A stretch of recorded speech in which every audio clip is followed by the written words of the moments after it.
2022 চনৰ ৰংজলি দৌল উৎসৱৰ আজি দ্বিতীয় দিনা মানে আজি শ্ৰীকৃষ্ণ দৌলত আৰোহণ কৰিব আৰু তাৰ প্ৰস্তুতি চলি আছে। পুৰোহিত আৰু আমাৰ 26খন বিভিন্ন ভিলেজৰ সদস্যা বিষয়ববীয়াকে আদি কৰি ভক্তকে আদি কৰি উপস্থিত হৈছে আৰু আজি আমাৰ শ্ৰীকৃষ্ণক দৌলত আৰোহণ কৰাব। তাৰ বাবে এয়া শ্ৰীকৃষ্ণক আদৰিবৰ কাৰণে আমাৰ ভক্তপ্ৰাণ ৰাইজ, আমাৰ বিষয়ববীয়াসকল মূল মন্দিৰটোত উপস্থিত হৈছে আৰু তাতেই শ্ৰীকৃষ্ণক এয়া দেখিছে আপোনালোকে। শ্ৰীকৃষ্ণক কোলাত লৈ পুৰোহিতে এতিয়া যাত্ৰা কৰিব দৌললৈ আৰু দৌলত তাৰ এতিয়া কিছু সময়ৰ পিছতে যাত্ৰা কৰিব। এতিয়া কোলাত ল'লেই আমাৰ ৰাইজে তথা ভক্তপ্ৰাণ ৰাইজে লাহেকৈ কৃষ্ণক আমাৰ দৌলত লৈ যাব। আপোনালোকে দেখি থাকক, চাই থাকক, গম পাব। আৰু মই গোটেই এয়া সম্পূৰ্ণভাৱে চাওক শ্ৰীকৃষ্ণক মূৰ্তিটোক আমি সম্পূৰ্ণভাৱে দেখাবৰ কাৰণে চেষ্টা কৰিছোঁ, কাৰণ সকলোৱে যিমান ভক্তপ্ৰাণ আছে চবেতো মানে পূজা চাব আহে, পিছত আহে কেতিয়াবা।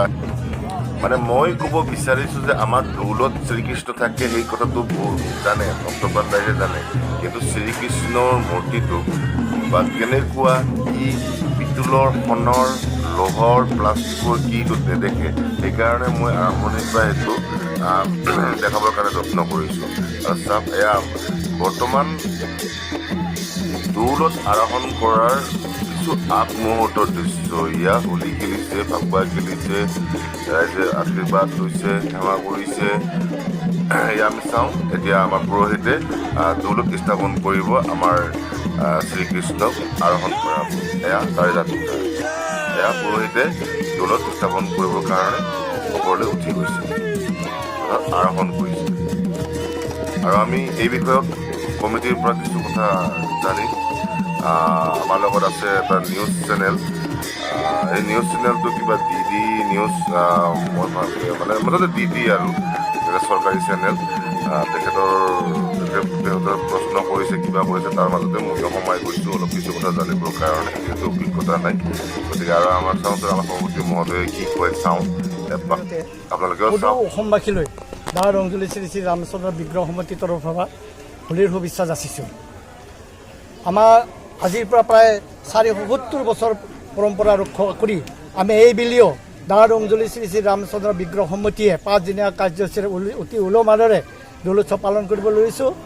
আজি আমাৰ 5 দিনীয়া কাৰ্যসূচীৰ দ্বিতীয় দিনৰ প্ৰথম কাৰ্যসূচী।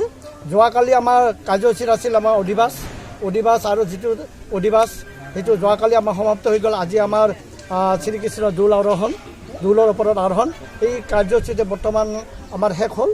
আৰু আমাৰ আজি দিনটোৰ দ্বিতীয় কাৰ্যসূচী আছে যে আমাৰ তাহানিৰ পৰা পৰম্পৰাভাৱে যিটো লাড়ু খোৱা প্ৰথা, আজি সন্ধিয়া ঠিক 6 বজাৰ লগে লগে আমি ইয়াত যিমানখিনি মানুহ এই অঞ্চলৰ 26খন বিভিন্ন ভিলেজৰ ৰাইজে উপস্থিত হৈ লাড়ু খোৱা প্ৰথাত অংশগ্ৰহণ কৰিব। আমি যথোপৰোনাস্তি যিখিনি পাৰোঁ সেইখিনি আমি প্ৰতিজন ব্যক্তিক আমি সন্মান সহকাৰে তেওঁলোকক লাড়ু বিতৰণ কৰা আমি ব্যৱস্থা কৰোঁ। আৰু অহাকালি আমাৰ তৃতীয় কাৰ্যসূচী, 5 দিনীয়া কাৰ্যসূচী, তৃতীয় কাৰ্যসূচী গুৰুত্বপূৰ্ণ কাৰ্যসূচী, যিটো আমাৰ আবেলি ঠিক 1 বজাৰ পৰা এই অঞ্চলৰ বৃহত্তৰ ৰংজুলিবাসীৰ লগতে বিভিন্ন দূৰ নৈৰ ধূপজোৰা, দৰংগুৰি অঞ্চলৰ পৰা আহি ইয়াত ৰং খেলিব। আৰু সদৌ অসমবাসীক আমি আমন্ত্ৰণ জনাইছোঁ, অহাকালি ৰঙৰ উৎসৱ বা ৰংজুলি যিটো ৰঙৰ উৎসৱ আপোনালোকে আহি অংশগ্ৰহণ কৰক। তালৈ আমাৰ ফালৰ পৰা বিনম্ৰ অনুৰোধ জনাইছোঁ। আপোনালোকে আহি চাওক ৰংজুলিত যিটো ৰংজুলি বৈশিষ্ট্যটো ইয়াতে ওলাই পৰিব। গতিকে আমাৰ পৰহি আছে আমাৰ যিটো আমাৰ ভোৰ উৎসৱ, সেই ভোৰ উৎসৱ। আৰু আমাৰ অহা 21 মাৰ্চ তাৰিখে আমাৰ যিটো শেষৰ কাৰ্যসূচী আছে, শেষৰ কাৰ্যসূচী আমাৰ এটা বৈশিষ্ট্য আছে কি সৌৰী উৎসৱ। এই সৌৰী উৎসৱত আমাৰ ৰংজুলি বিভিন্ন আমাৰ যিবিলাক মন্দিৰ আছে, মন্দিৰসকলৰ পৰা যি আমি আমন্ত্ৰণ কৰোঁ তেওঁলোকক, সেই আমন্ত্ৰণ কৰি তেওঁলোকে আমাৰ ইয়াত তামোল খোৱা যিটো প্ৰথা আছে, তামোল খোৱা প্ৰথা তেওঁলোকে বহুকেইখন আমাৰ ইয়াত বৰমানেই হওক মা কালীয়ে হওক বিশ্বহৰী হওক তেওঁলোকে দলে বলে আমাৰ ইয়াত আহি অংশগ্ৰহণ কৰে লগতে তাত আমাৰ দেওধা নৃত্যও দেখিবলৈ পাব গতিকে দেওধা নৃত্য চাবৰ কাৰণে সমূহ অসমবাসীক আমন্ত্ৰণ জনাই ধন্যবাদ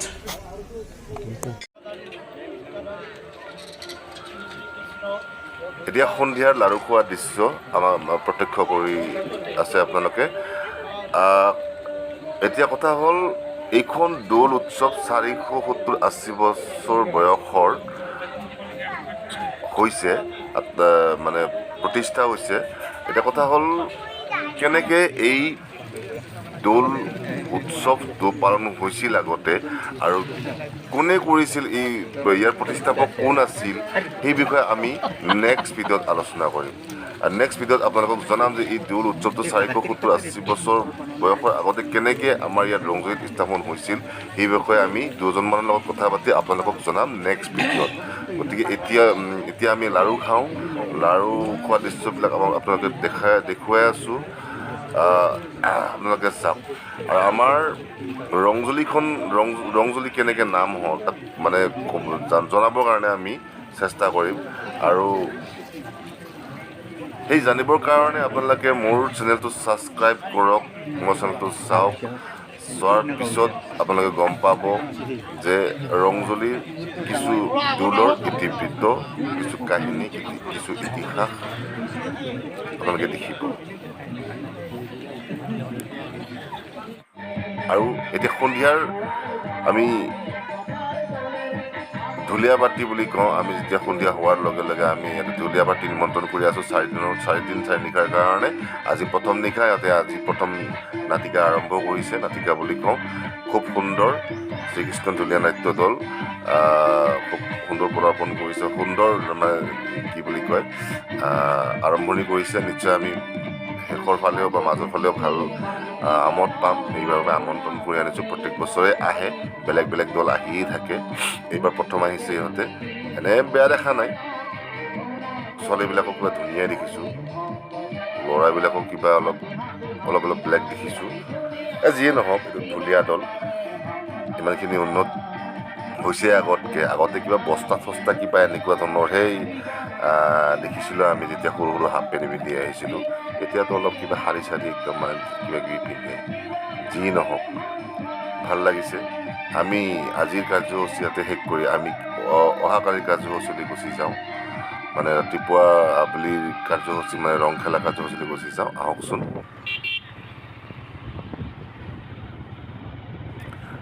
আজি ৰংজলী দৌল উৎসৱৰ তৃতীয় দিন অৰ্থাৎ আজি ৰং খেলিব ফাকু খেলিব বহুত মানুহ আমি আজি আমাৰ ৰংজলী দৌলত দেখাম এয়া লংলঙীয়া বাটেৰে আমি গৈ আছোঁ খুব সুন্দৰ পৰিৱেশ লংলঙীয়া বাট আৰু গোটেই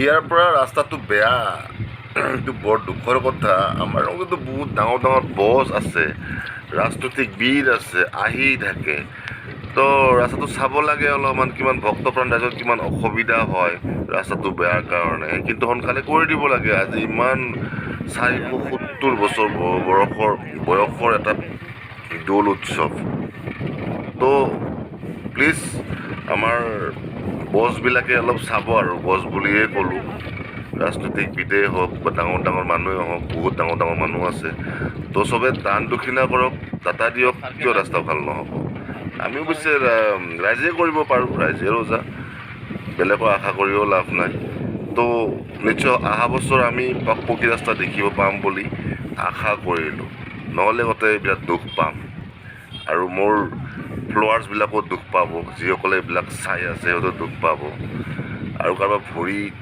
শিলে হেৰি কৰিব কাটিব অমুক কৰিব তমুক কৰিব বেয়া কথা হ'ব প্লিজ মানে আৰু ছাবস্ক্ৰাইব কৰিব কোৱা নাই প্লিজ ৰাস্তাটো ভাল কৰি দিব আৰু না কি কয় খুব দীঘলীয়া ভিডিঅ' হ'ব গতিকে মই এইটো 10ৰ পৰা 14 মিনিটৰ শেষ কৰি দিওঁ গতিকে পাৰ্ট 1 পাৰ্ট 2 এনেকৈ দেখুৱাই গোটেই বস্তুবিলাক মই দেখাবৰ কাৰণে চেষ্টা কৰিম। এই হোলী খেলটো আজি এটা ভিডিঅ'ত শেষ নহ'ব, এই আমাৰ দৌল উৎসৱটো এটা ভিডিঅ'ত শেষ নহ'ব। গতিকে তৃতীয় ভিডিঅ' এনেকুৱা হৈ যাব পাৰে, চাব আপোনালোকে খুব ভাল পাব। আৰু ডাউনলোড কৰোঁ, মোৰ চেনেলটো ছাবস্ক্ৰাইব কৰিব, মোক উৎসাহ দিব। মই এনেকৈ আৰু বহুত কিবা কিবি দেখাবৰ কাৰণে চেষ্টা কৰিম। ইয়াত হোলী চলি আছে, চাওক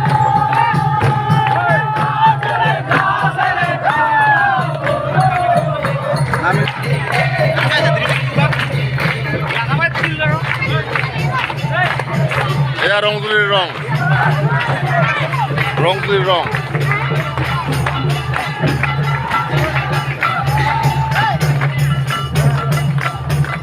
হোলীৰ মাজতে আমি এজন বিশেষ ব্যক্তিৰ লগত আপোনালোকক চিনাকি কৰি দিছোঁ। তেখেতে আমাৰ লগত হোলী খেলি আহিছে, আজি খুব খোল বজাই আছে, আৰু পাছত তেখেতে এতিয়া আমাৰ মাজত আহিছে। আপোনালোক সকলোৱে চিনি পায়, মই এতিয়া নামটো নকওঁ, আপোনালোকে চাওক, চিনি পালে মই নামটো কওঁ। এয়া আমাৰ দাদা, আৰু এবাৰ দিছোঁ দাদা, এবাৰ হোলী হেপী হোলী বুলি কওকচোন। হেপী হোলী।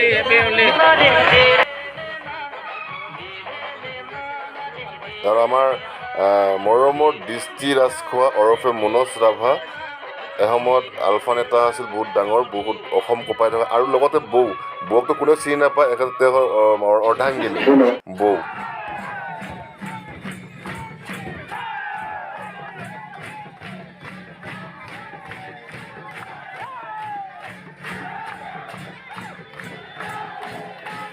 এতিয়া আমাৰ 5 দিনীয়া কাৰ্যসূচী, আজি তৃতীয় দিন।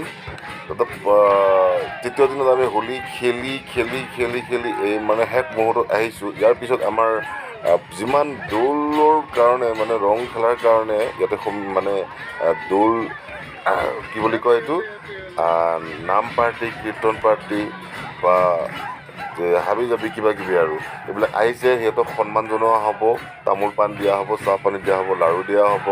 তেনেকৈ আজিৰ আবেলি কাৰ্যসূচীটো শেষ কৰা হ'ব। তাৰপিছত আমি ইয়াৰ নেক্সট ভিডিঅ'ত দেখুৱাম কেনেকৈ কি হয়, আৰু বড়িসকলে কেনেকৈ লাড়ু খাইছে, কেনেকৈ কি খাইছে, পাৰিছেনে নাই, কি কাৰণে, সেইবিলাক আমি পিছত ইয়াত দেও ধৰিছে। ৰং খেলাৰ মাজতে, ফক খেলাৰ মাজতে ইয়াত দেও ধৰিছে। আমি আশীৰ্বাদ লৈ ইয়াৰ দেওটো আমি নিশ্চয় এৰুৱাবৰ কাৰণে চেষ্টা কৰিম। আৰু যেতিয়া আশীৰ্বাদ ল'ব, ৰাইজক পানী বা পুৰোহিতে পানী দিব মূৰত, তেতিয়াই মানে এইবিলাক দেও গচি যায়। আমি আশীৰ্বাদ লোৱাৰ এটা দৃশ্য, সকলোৱে আমি আশীৰ্বাদ তেতিয়া ল'ম ৰাজহুৱাভাৱে, কাৰণ এতিয়া আমাৰ ফাকুৱা খেলা শেষ হ'ব, ইয়াতে অন্ত পৰিব ফাকুৱা খেলা।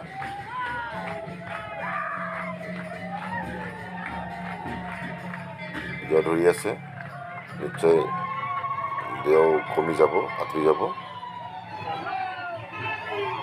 এই আমাৰ মনোজ দা খুব খোল বজাইছে আজি, খুব মানে মনোজ দা মানে দৃষ্টি ৰাজখোৱা দা ছাৰ খুব মানে হেৰি কৰিছে, ফূৰ্তি কৰিছে আজি, যিহেতু মূৰটো ঘূৰি আহিছে, ৰাইজৰ মাজত এনেকৈ উপভোগ কৰিছে।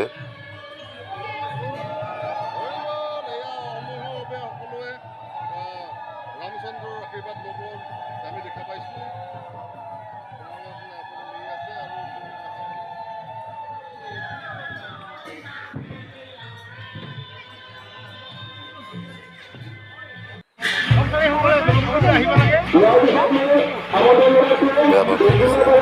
প্ৰত্যেকটো নাম দল, প্ৰত্যেকটো হোলী দল, প্ৰত্যেকটো কীৰ্তন দলক আমাৰ সমিতিৰ পৰা এনেকৈ সন্মান জনোৱা হয়। সভাপতি সম্পাদক মানে সিহঁতক বিদাগী এটা দিয়া হয়, সন্মান জনোৱা হয়। আৰু নেক্সট ভিডিঅ'ত আমি দেখুৱাম, বহুত কিবা কিবি দেখুৱাম, আপোনালোকে চাই থাকক। নেক্সট ভিডিঅ'টো চাবৰ কাৰণে আপোনালোকে আৰু ক্লিক কৰক, ছাবস্ক্ৰাইব কৰক, ধন্যবাদ।